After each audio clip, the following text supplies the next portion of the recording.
Hey there, it's Melissa with Big Universe Music and welcome back to your guitar lesson. Today we're going to learn how to change the strings on your guitar.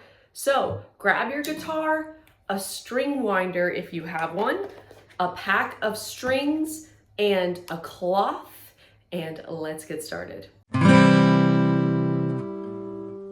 If you're practicing guitar regularly, changing your strings is something you want to start adding into your routine every couple months. If you're playing a lot, this might be something you have to do every week or so. If you can't remember the last time you've changed your strings, it's probably a good sign that it's time to do so. First thing you need is, of course, a pack of strings. Thank you so much to Elixir for sending me some strings for this video. Elixir are my strings of choice. They last so long and they keep their sound even when you play them past the time that you really should have changed them. I don't know what your experience is with Elixir strings, but I have never broken an Elixir string so far. So let's put on some new ones and let's see if I can break one this time. I usually choose a light or a medium string for my acoustic guitar, and I like to buy at least 2 packs or 3 at a time, because if I break a string when I'm playing, you want to have some backups so that you're not stranded with only 4 or 5 strings on your guitar. The number on the strings tells us what size string it is or the thickness of the string, and this is called the gauge. If the number is smaller, it is a thinner string. This is my high E string, and it is a 16 gauge string. And then for comparison, my low E string is 53, and that is the thickest string on the guitar. I've got my strings ready to go. Now I'm gonna set them aside and pick up my guitar and remove the old strings. I've gotten pretty quick at changing the strings on the guitar, and this is the fastest way I found to do it. I start by loosening all of the strings on the headstock of the guitar, and then I snip the strings above the sound hole and then remove them from the end pins. Let's take a close-up and remove those strings. To loosen the strings, I'm using my string winder tool that also doubles as a wire cutter. This is really handy and it's the only one I've ever needed, and I think I've had it for like 20 years, so really great tool. And here we go.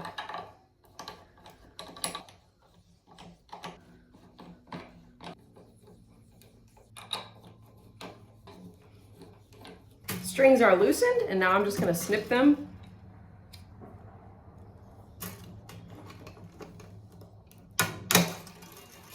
Easy. Then I'm gonna remove the end pins and take the strings out. If you find that your end pins are really stuck in there, you can come from underneath and remove them that way. I don't recommend using pliers to pull these end pins out because that's going to wear down your end pin. Rather, find a way to come underneath it and press up against them with something like some people use a spoon. So you may need something like a spoon to press against those end pins.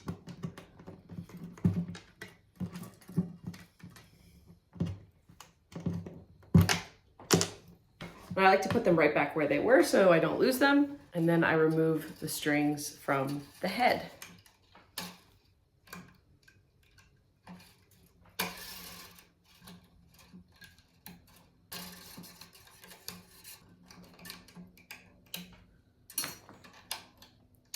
After I have the strings out of the head, I like to set the tuners so the hole on the tuning pegs is facing across.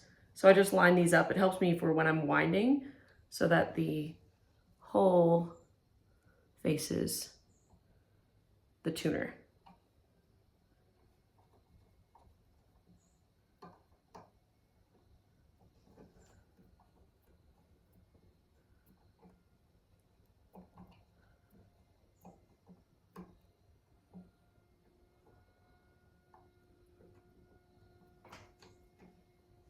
Now that I have all the strings off, I'm just gonna use a damp microfiber cloth to wipe down the neck of the guitar. You can use a cleaner if you like. Most of the time I just use a little bit of water and squeeze that all out and wipe down in between the frets. You can also oil your fretboard if you like. Get all the dust and grime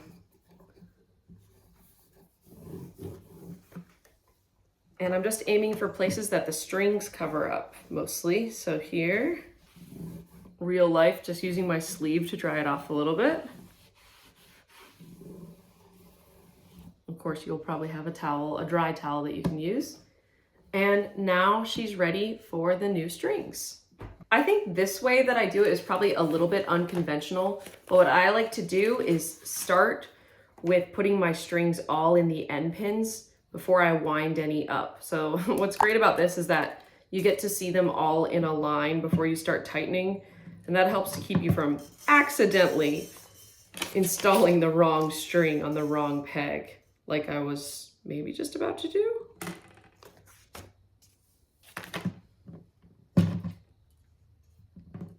See?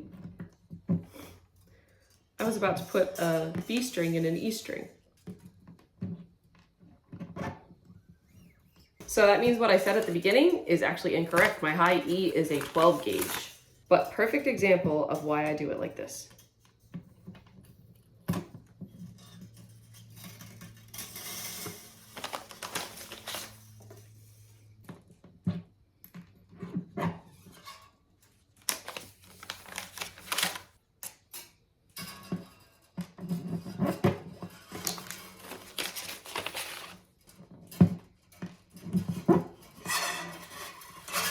All right, they are all in, so now it's just a matter of getting them wound. I like to start with the 2 center strings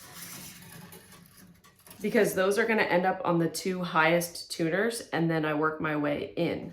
It takes a little bit of balance to be able to get these wound without losing tension on the strings. So this is how I like to do it. So I'll use my right hand to follow the string all the way up, and then place the strings. You can do 1 at a time. You don't have to do 2 like I am, but I'm doing 2 since I've been doing this for a while.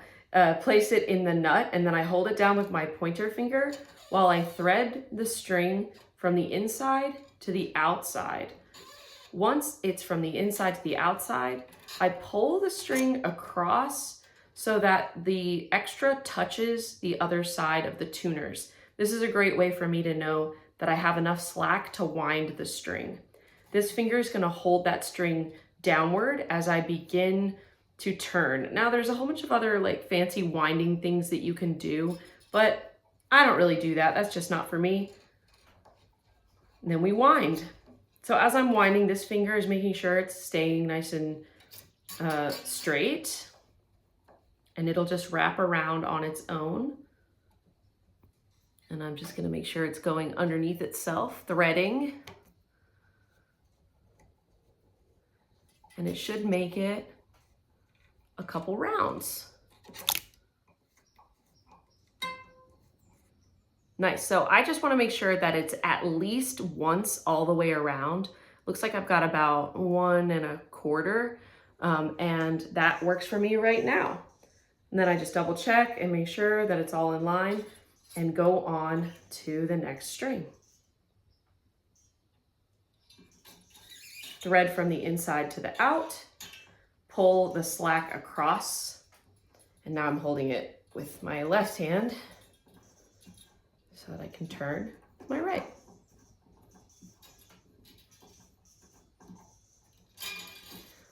I normally don't use my string winder for this part because I like to go slow and make sure that it's winding nice and even.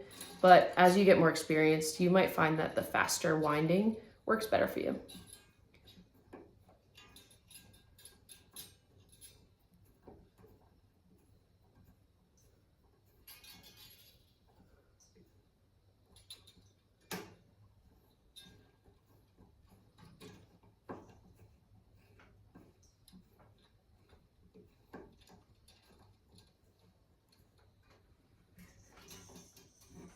All right, now we'll just do all the others the same way. Bring it down, string from the inside to the out, slack across, and wind.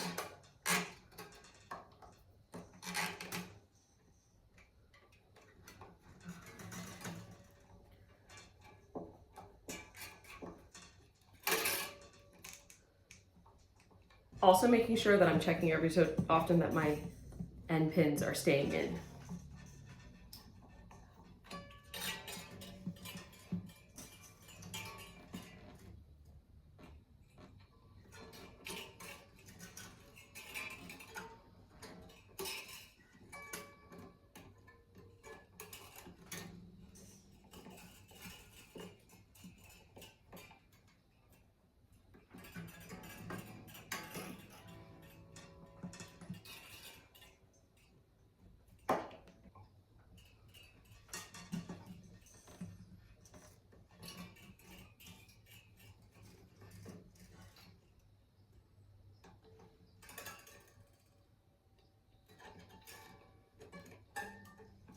Let's try the string winder and see how this goes. I put way too much slack on it, so I had to do my string winder, or else it would have taken way too long.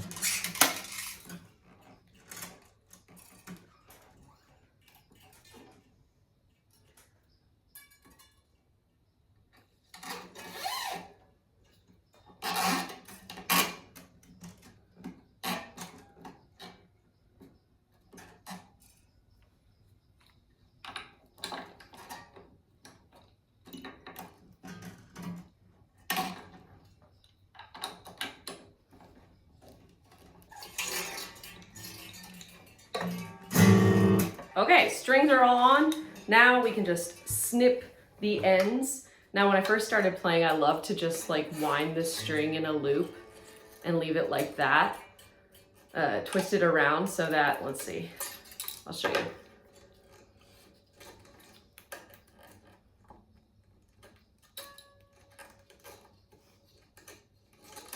So that it looked like that on the whole guitar. I don't know, I kind of just thought it was pretty cool, so. But now I snip the strings.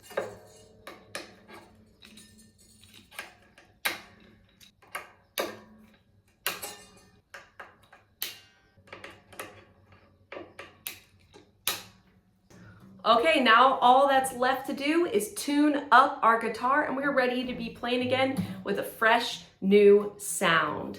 I'll put links to all the tools that I used in the description below. You can grab them online or you can go support your local music store by buying there. Thanks again to Elixir for the strings, and I'll see you in your lesson.